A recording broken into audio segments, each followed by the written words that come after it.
نحمده ونستعينه ونستغفره ونؤمن به ونتوكل عليه ونعوذ بالله من شرور أنفسنا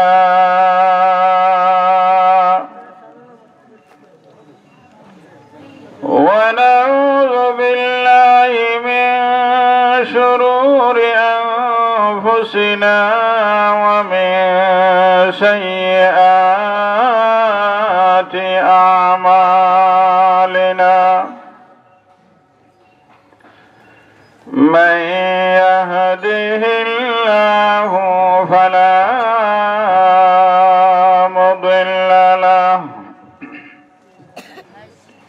ومن يضلله فلا هادي له ونشهد أن لا إله إلا الله وحده لا شريك له ونشهد أن سيدنا وسندنا وحبيبنا ومولانا محمدا عبده ورسوله صلى الله تعالى عليه وعلى آله وأصحابه وبارك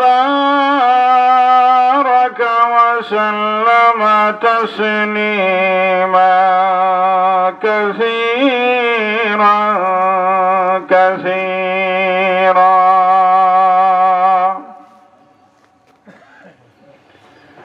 أما بعد فقد قال الله تبارك وتعالى في كلامه المجيد وفرقانه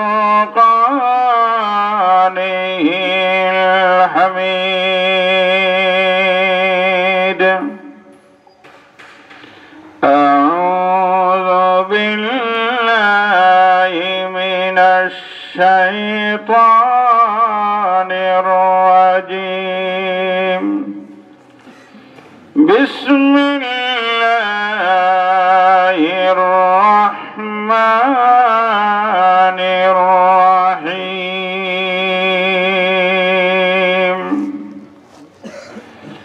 لقد كان لكم في رسول الله أسوة حسنة لمن كان يرجو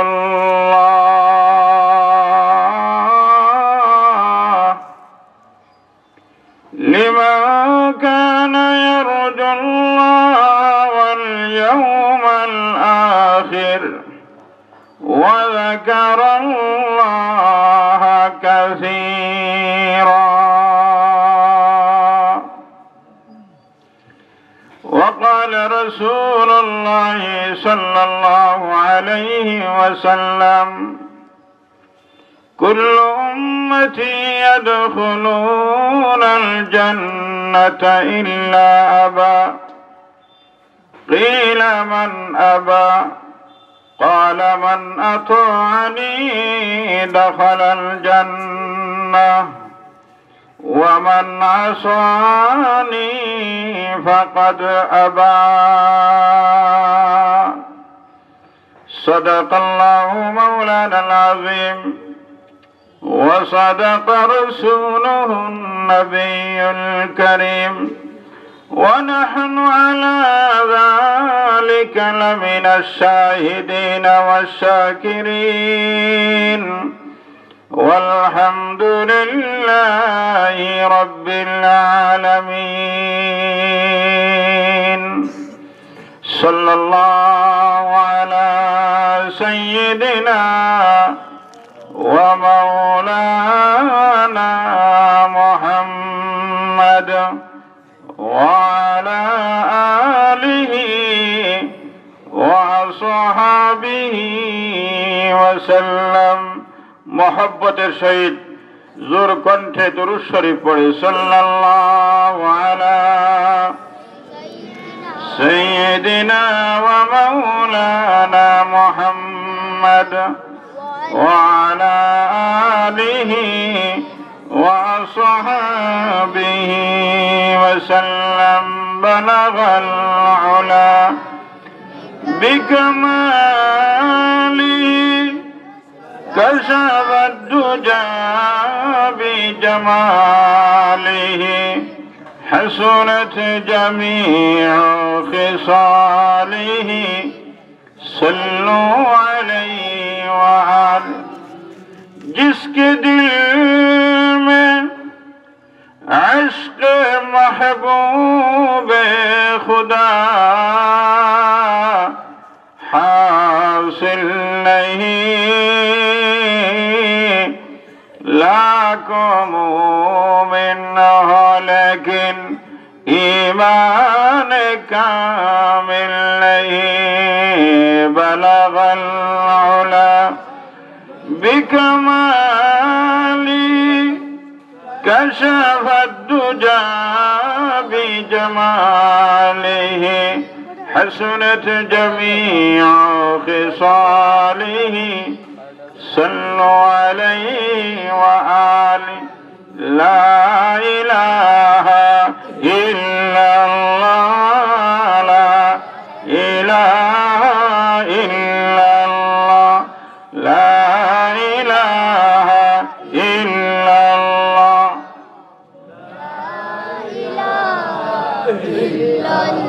وقل नहीं जिस गुल में बू नहीं वो दिल दिल नहीं जिस दिल में अल्लाह नहीं ला इलाहा इल्लल्लाह ला इलाहा इल्लल्लाह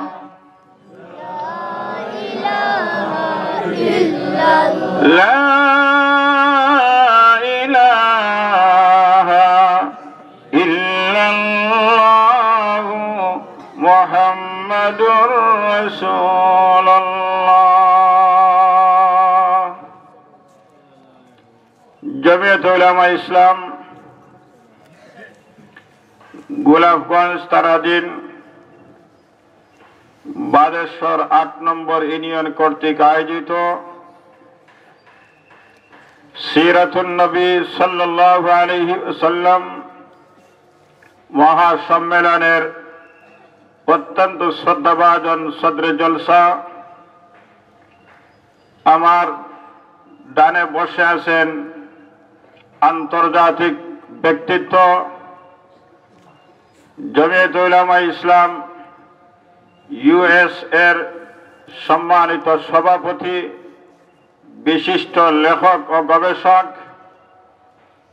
আহলে হক আকাবির ও আসলাফ বুজুর্গদের অত্যন্ত স্নেহভাজন ব্যক্তিত্ব শেখুল ইসলাম আল্লামা মুশাহিদ বাইয়মপুরী রহমতুল্লাহ আলাইহির জীবন ইতিহাস যার কলমের মাধ্যমে রচিত হয়েছেন সেই ব্যক্তিত্ব হযরতুল আল্লাম হযরত মাওলানা মুহিবুর রহমান সাহেব দাওয়াত বারাকাতুহুল আলিয়া, মুআজ্জাজ ও মুকাররম হযরত উলামায়ে কেরাম, মাহফিলে অবস্থানরত অত্যন্ত শ্রদ্ধাভাজন মুরব্বিয়ানে এজাম, প্রাণপ্রিয় যুবক ও ছাত্র ভাইরা, পর্দার অন্তরালে অত্যন্ত সম্মানিত মা বোনেরা, সর্বপ্রথম মহান রব্বুল আলামিনের লাখ কোটি শুকর আদায় করি যে মহান রব্বুল আলামিন মেহেরবানি করে অনুগ্রহ করে ভালোবেসে বিশ্বনবী মুহাম্মদুর রাসূলুল্লাহ সবাই পড়ে সাল্লাল্লাহু আলাইহি ওয়াসাল্লাম এর জীবন শীর্ষক সিরাতুন নবীর আলোচনা শোনার জন্য আরশের মালিক আল্লাহ আমাদেরকে আসার বসার তৌফিক দান করেছেন। প্রাণ খুলে উঁচু কণ্ঠে কলিমাতুশ শুকর আদায় করে আলহামদুলিল্লাহ। আর একটু আওয়াজ দিয়ে বলি আলহামদুলিল্লাহ।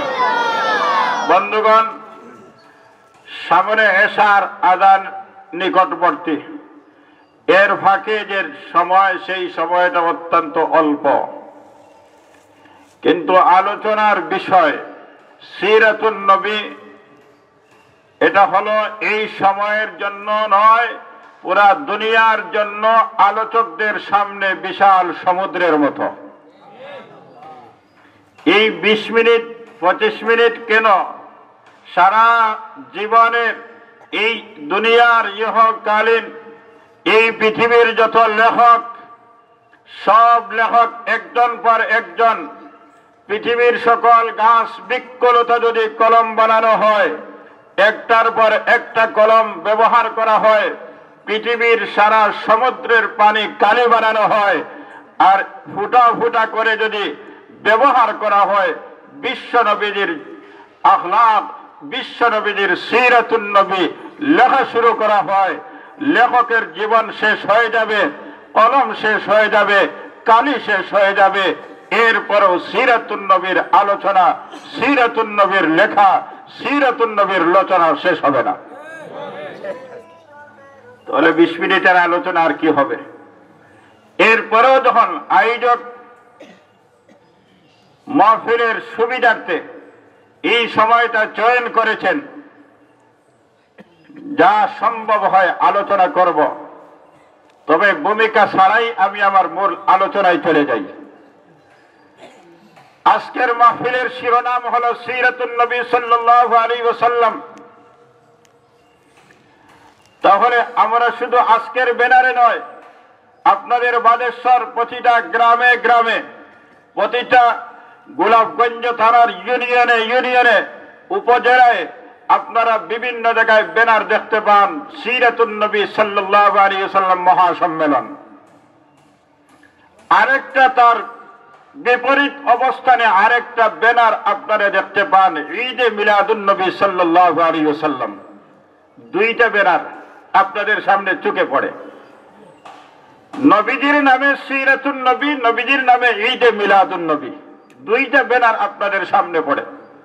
তাহলে আজকে আপনাদের সামনে আমি এই সংক্ষিপ্ত সময়ে চেষ্টা করব অন্ততপক্ষে সিরাতুন নবীর পরিচয়টা দেওয়া, যা আপনারা সিরাতুন নবী বলতে কোন জিনিসটা বুঝেন এবং ঈদে মিলাদুন নবী বলতে কোন জিনিসটা আমরা বুঝি, এই বিষয়টা আপনাদের সামনে কোরআন এবং সুন্নাহর আলোকে আলোচনা করার চেষ্টা করব। প্রথমত, সিরাতুন নবী সাল্লাল্লাহু আলাইহি ওয়াসাল্লাম আরবি হিসাবে এক শব্দ হলো সিরাতুন, আরেকটা শব্দ হলো আন-নবিয়্য। দুইটা শব্দের সমন্বয়ে সিরাতুন নবী। বিশ্ব নবীর নাম উচ্চারণ করলে, কলমের মাথা দিয়ে লিখলে তার পাশে লিখতে হয় সাল্লাল্লাহু আলাইহি ওয়াসাল্লাম। বিদায় সিরাতুন এক শব্দ, আন-নবিয়্য আরেক শব্দ। আপনাদের ব্যানারে লেখা আছে সিরাতুন নবী সাল্লাল্লাহু আলাইহি ওয়াসাল্লাম। তাহলে দুই শব্দের সমন্বয়ে একটা বাক্য গঠন হয়েছে, যাকে সিরাতুন নবী বলা হয়। তাহলে সিরাতুন কাকে বলে, আন-নবিয়্য কাকে বলে? সিরাতুন শব্দের অর্থ হলো, যার অর্থ জীবন ইতিহাস। কোন একজন ব্যক্তির জন্ম থেকে নিয়ে মৃত্যু পর্যন্ত 80 বছরের জীবন ইতিহাসকে সিরাতুন বলা হয়। সহজভাবে সিরাতুন বলতে একজন ব্যক্তির জন্ম থেকে নিয়ে মৃত্যু পর্যন্ত গোটা জীবনের ইতিহাসকে সিরাতুন বলা হয়। সেই মর্ম হিসাবে আমি সিরাজুল ইসলামের 40 বছর 50 বছরের জীবন ইতিহাসকে সিরাতুন বলা হয়। হযরতুল আল্লাম হযরত মাওলানা মুহিবুর রহমান সাহেব দামাত বারাকাতুহুর সাল্লাল্লাহু আলাইহি ওয়াসাল্লামের জন্মের স্থান। মিলাদুন নবীর অর্থ হলো যে আমার নবীর জন্মের স্থানকে মিলাদুন নবী বলা হয়। তাহলে সিরাতুন নবী দ্বারা বোঝা গেল আমার নবীর 63 বছরের জীবন ইতিহাস, আর মিলাদুন নবী দ্বারা উদ্দেশ্য হলো আমার নবীর জন্মের স্থান। তাহলে বলুন, একজন মানুষের জন্মস্থানের পরিচয়ের কয়েকটা দিক আছে। একটা দিক হলো সময়, কখন জন্ম নিয়েছেন, কাল, পাশাপাশি স্থান, কোথায় জন্ম নিয়েছেন, কত সালে জন্ম নিয়েছেন, কত তারিখে জন্ম নিয়েছেন, কোন মাসে জন্ম নিয়েছেন, কোন মুহূর্তে জন্ম নিয়েছেন, এই সব মিলেই হইল একজন মানুষের জন্ম, ঠিক কিনা? তাহলে আমার নবীর জন্মস্থান কোথায়? বলুন, আমার নবী কোথায় জন্ম নিয়েছিলেন? আওয়াজ দিয়ে বলেন কোথায়, আরো জোরে বলেন কোথায়। না না, এই পরিমাণ জোর হলে হবে না, আওয়াজ দিয়ে বলেন আমার নবীর জন্মস্থান কোথায়? মক্কা নগরীতে, ঠিক কিনা? তাহলে কোন সময়, সময়টা কাল কোন সময়? যখন 570 খ্রিস্টাব্দে, মতান্তরে 570 খ্রিস্টাব্দ, ঈসা আলাইহিস সালাতু ওয়াস সালামের সময় থেকে নিয়ে আমার নবীর জন্মের মধ্যখানে 570, প্রায় 6 শতক সময় অতিবাহিত হয়েছে। তাহলে 570 যেটা আমরা আমাদের কাছে পরিচিত, 570 খ্রিস্টাব্দে। তাহলে সাল হইল কোন মাসে? আরবি মাস হিসাবে আমাদের রবিউল আউয়াল মাস। তারিখের ক্ষেত্রে ভিন্ন আছে। রবিউল আউয়াল মাস আসলেই তো আমরা নবীর জন্ম নিয়ে আমরা আলোচনা শুরু করি, কিন্তু জন্ম কোন দিন হয়েছে, কবে হয়েছে, তারিখ সম্পর্কে আজ পর্যন্ত 1450 বছর হয়ে গেছে, আজ পর্যন্ত কোন ঐতিহাসিক, কোন মুহাদ্দিস আলিম 1450 বছরের ইতিহাসের মধ্যে এমন পাওয়া যায় না যিনি বুকে হাত দিয়ে বলতে পারছেন যে আমার নবীর জন্ম হয়েছে রবিউল আউয়াল মাসের 12 তারিখ। এই তারিখের ক্ষেত্রে আজ পর্যন্ত কেউ গ্যারান্টি দিতে পারে নাই। শুধু 1450 বছর কেন, কিয়ামত সংগঠিত হবে, আসমান জমিন চূর্ণ বিচূর্ণ হবে, কিয়ামত পর্যন্ত কোন ব্যক্তি বুকে হাত দিয়ে বলতে পারবেন না আমার নবীর জন্ম রবিউল আউয়াল মাসের 12 তারিখে হয়েছে। কারণ জন্মের তারিখ এর ক্ষেত্রে বহু মতানৈক্য আছে। 8 তারিখ হয়েছে না 12 তারিখ হয়েছে না আরো কোন তারিখে হয়েছে। তাহলে রবিউল আউয়াল মাসের আপাতত ধরে নেই আমরা যারা, আমাদের যাদের দাবি হলো 12 তারিখ, তাহলে 12 তারিখ হোক 8 তারিখ হোক আমার নবীর জন্মের তারিখ। সময় কোন সময়? রাত্রের শেষ অংশ, দিনের প্রথম অংশ, দুইটা মিলাইয়া, যেন রাত দিনের উপর বড়াই করতে না পারে, দিন রাত্রের উপর গর্ব করতে না পারে। আমার আল্লাহ জগলা মিটাইয়া দিলেন রাত্রের শেষ অংশ আর দিনের প্রথম অংশ। এই জমিতে, এই দুনিয়াতে ভূমিষ্ঠ হয়েছেন আপনার আমার নবী বিশ্ব নবী মুহাম্মদুর রাসূলুল্লাহ সাল্লাল্লাহু আলাইহি ওয়াসাল্লাম।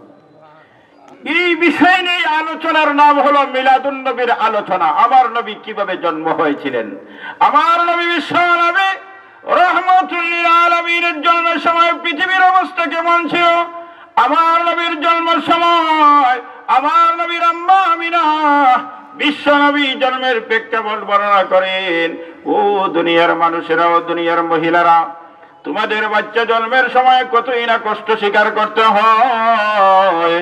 আমার ছেলে মোহাম্মদ একদিন নয়, 2 দিন নয়, তোমার পেটে যেভাবে একটা বাচ্চার সময় যায়, আমার ছেলে মোহাম্মদ আমার গর্ভে যতদিন ছিল একটা মুহূর্তের জন্য আমি আমিনা কষ্ট অনুভব করি নাই। দুনিয়ার এমন কোন মা নাই যে মা তার গর্ভের মধ্যে বাচ্চা গ্রহণ করেছে আর কষ্ট স্বীকার করে নাই। এমন কোন মা পৃথিবীতে জন্ম হয় নাই। কষ্ট কি পরিমাণ!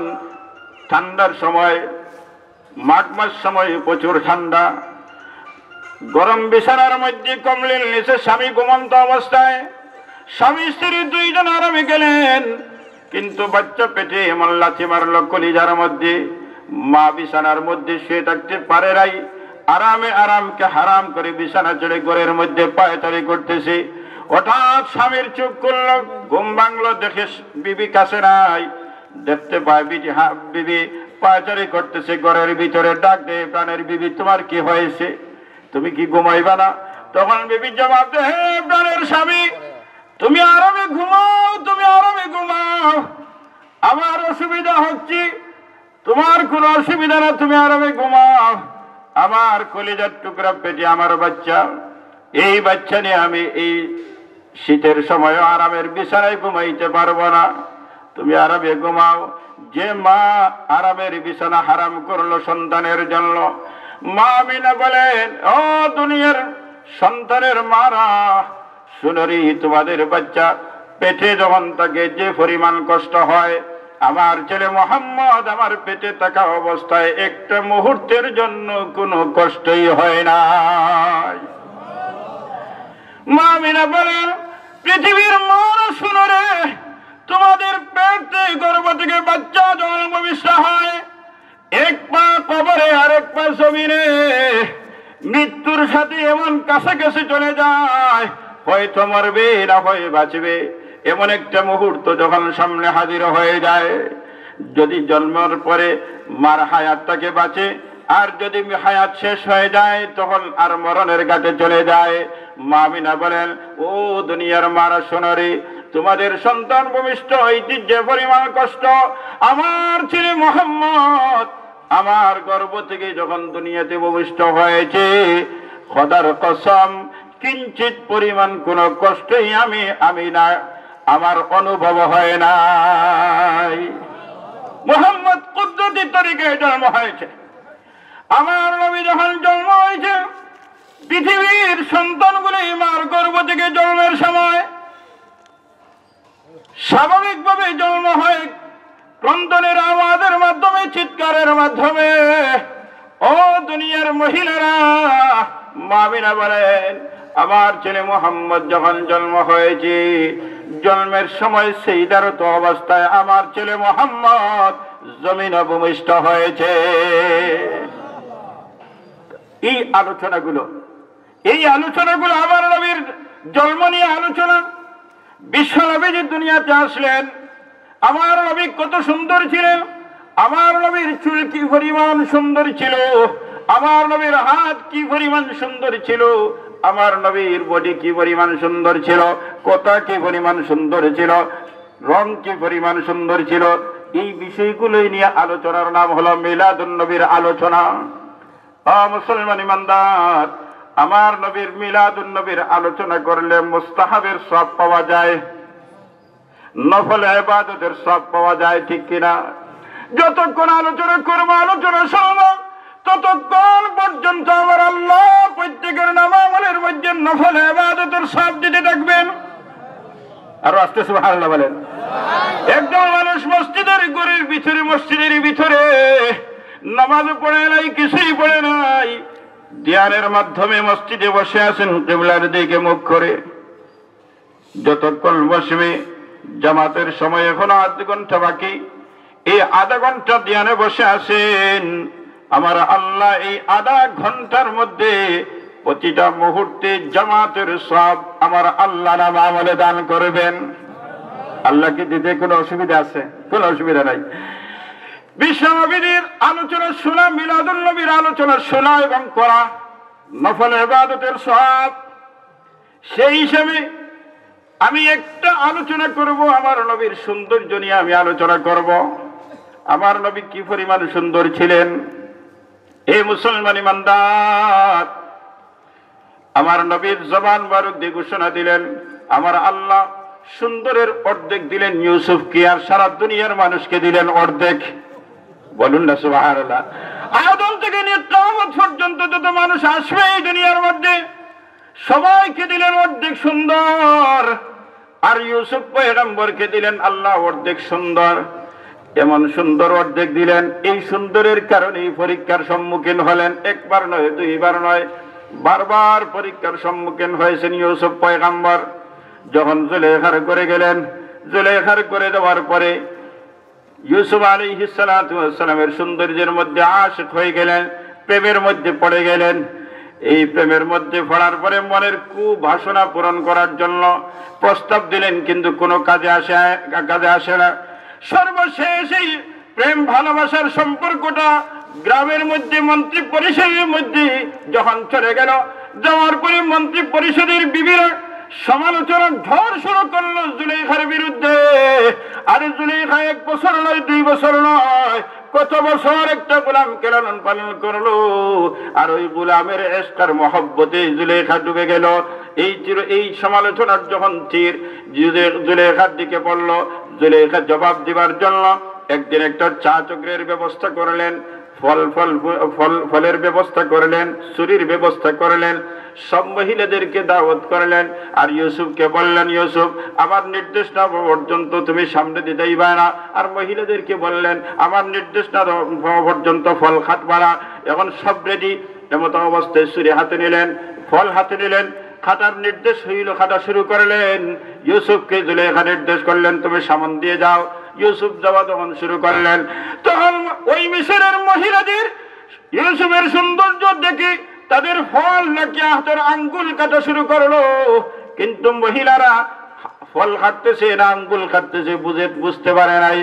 তবে এই মুহূর্তে মহিলারা সমস্যার ঘোষণা দিল, মা হাযা বাশারা ইন হাযা ইল্লা মালাকুন কারীম। ও জুলেখা, এতদিন আমরা ভুলের মধ্যে ছিলাম, আমরা মনে করেছি সাধারণ একটা গোলামের আশকার মোহাম্মদে তুমি পড়েছ, আসলে তো মানুষ না, এ সাধারণ মানুষ না, বরং অসাধারণ একজন ফেরেশতা। ও জুলেখা, আসলে ভুল এখন পরিষ্কার হয়ে গেছে। মিশরের মহিলারা ইউসুফের সৌন্দর্য দেখে হাত খাটলো, আঙ্গুল খাটলো।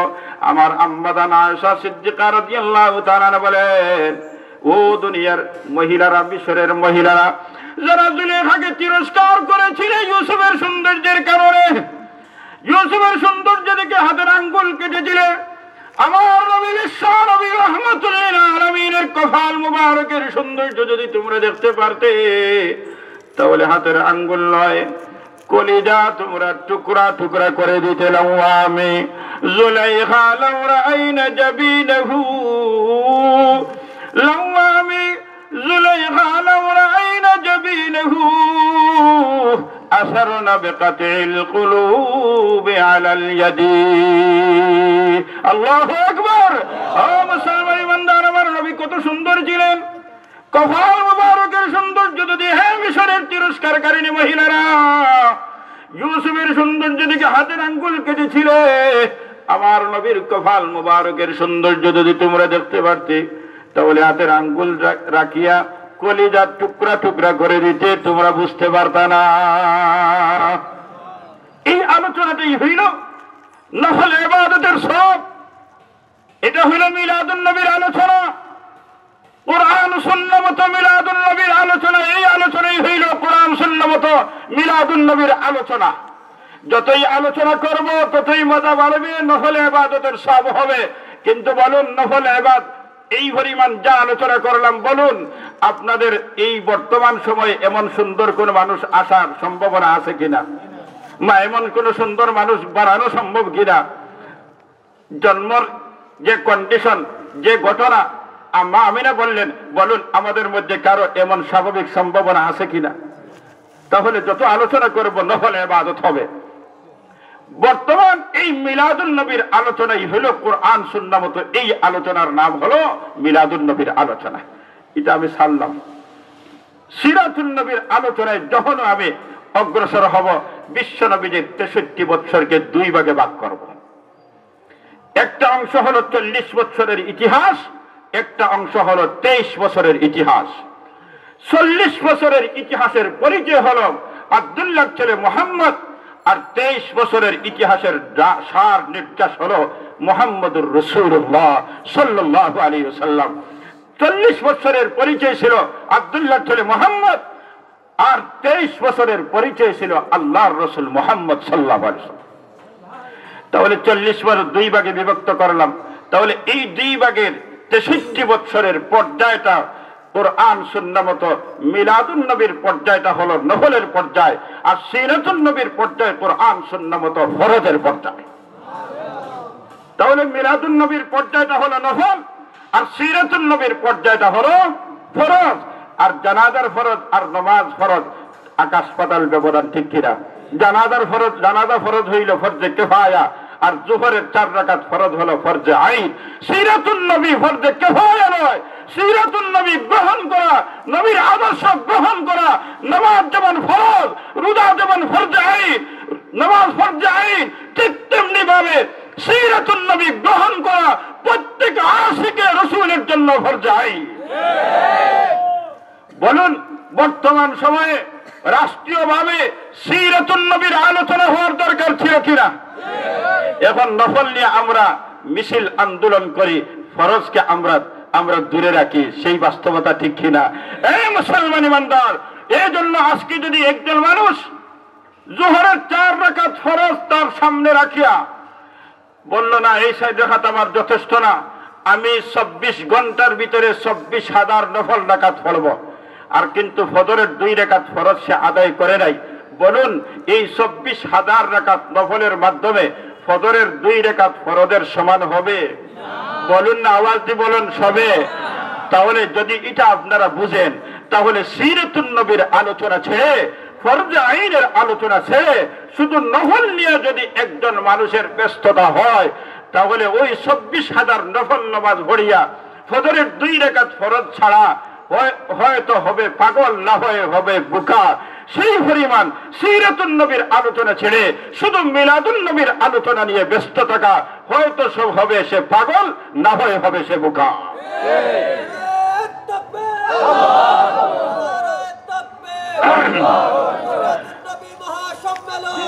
মুহতারাম হাজিরিন কিরাম, 63 বছরের জীবন ইতিহাস 2 ভাগে বিভক্ত।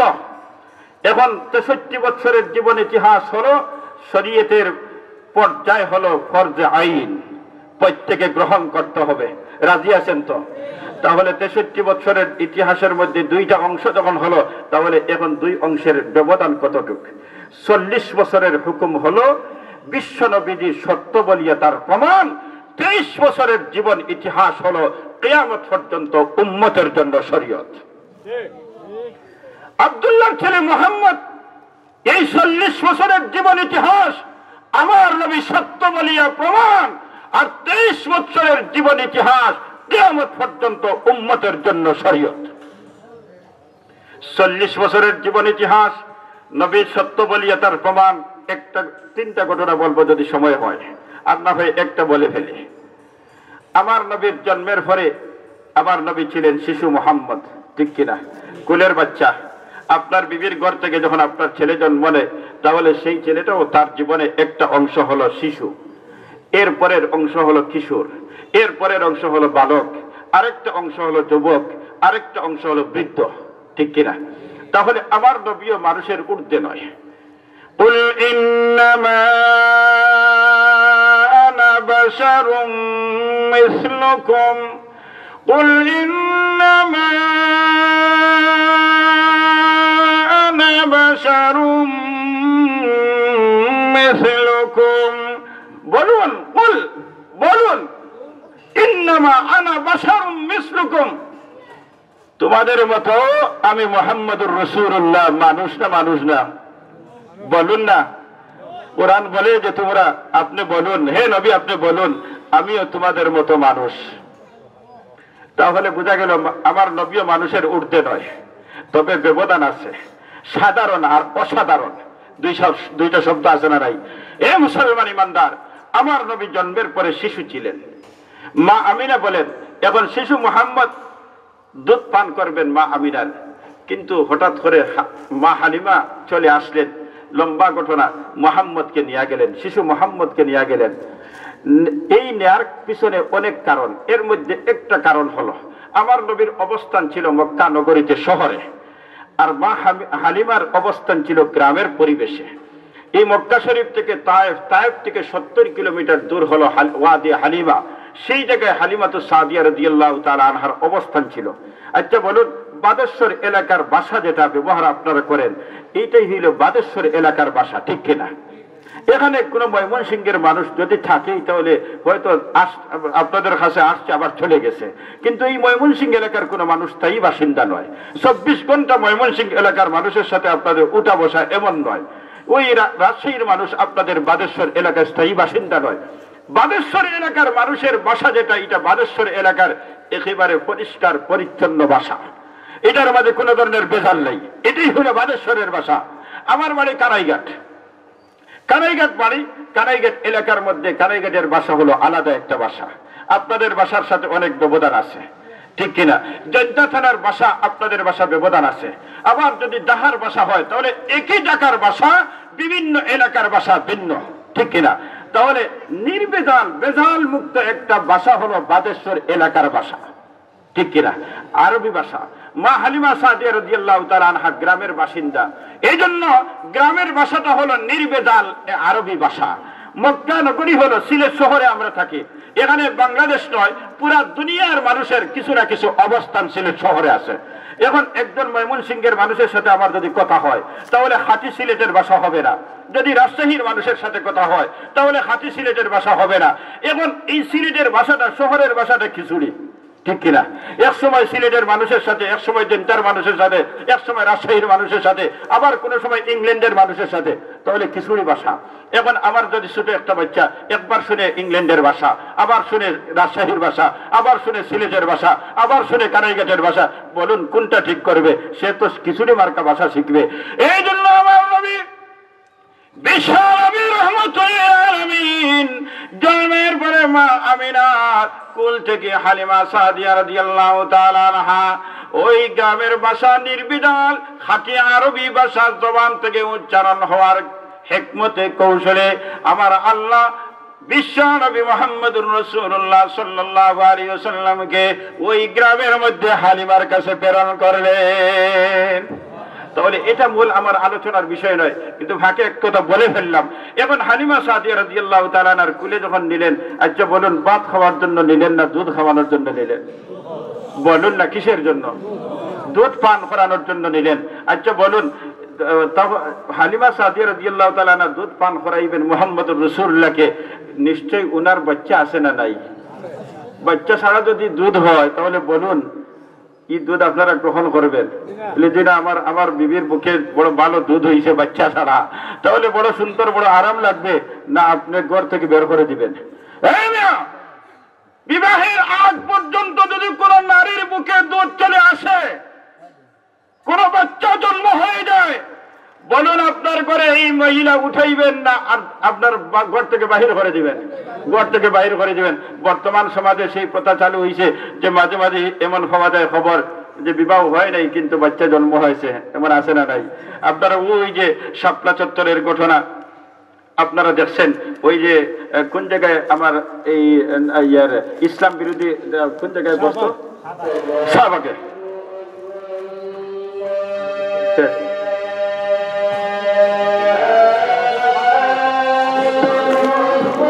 একটা মিনিট 2টা মিনিট বসেন, আজান শেষ হওয়ার পরেও আমি 5 মিনিটে শেষ করে ফেলবো।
عليه وعلى آله وأصحابه وصلى الله عليه الدعوة التامة والصلاة القائمة آت محمدا الوسيلة الفضيلة وابعثه مقاما محمودا الذي وعدته إنك لا تخلف الميعاد.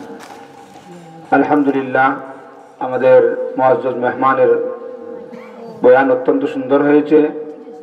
আমাদের একজন বক্তা মৌলানা নজমুদ্দিন কাসিম সাহেব আসার কথা, যদি উনি না আসেন তাহলে পরবর্তীতে উনি আবার দেওয়ার চেষ্টা করব।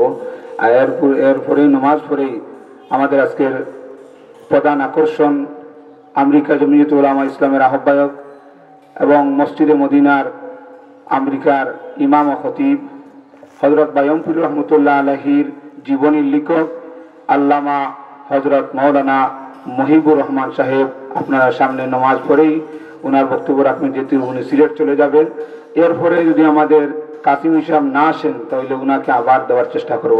দোয়া করে আসলে আলোচনা করার দরকার, কিন্তু এই এখন তো অনেক সুন্নতে দাঁড়াই যাবে, তাহলে এই আলোচনার চেয়েটা দরকার, এটা তো গুরুত্বপূর্ণ, এই জন্য আর আলোচনা করব না। আল্লাহ তাআলা যেন আপনাদের আশা বসা আজকের এই মাহফিলকে কবুল আর মঞ্জুর করেন এবং বিশ্বনবীজির আদর্শ লালন করে যেন আমরা জীবন গড়তে পারি। আর এই আদর্শই নিয়েই বাংলাদেশ জমিয়ত উলামা ইসলাম বাংলাদেশের টার্গেট, যেন প্রত্যেকটা ঘরে ঘরে সিরাতুন নবী যেন চালু হয়ে যায়, সেই প্রচেষ্টার সাথে আপনারা সবাই যার যার অবস্থান থেকে সহযোগিতা করবেন। আল্লাহ যেন কবুল করেন। ওয়া আখিরু দাওয়ানা আলহামদুলিল্লাহি রাব্বিল আলামিন। আসসালামু আলাইকুম ওয়া রাহমাতুল্লাহি ওয়া বারাকাতুহু।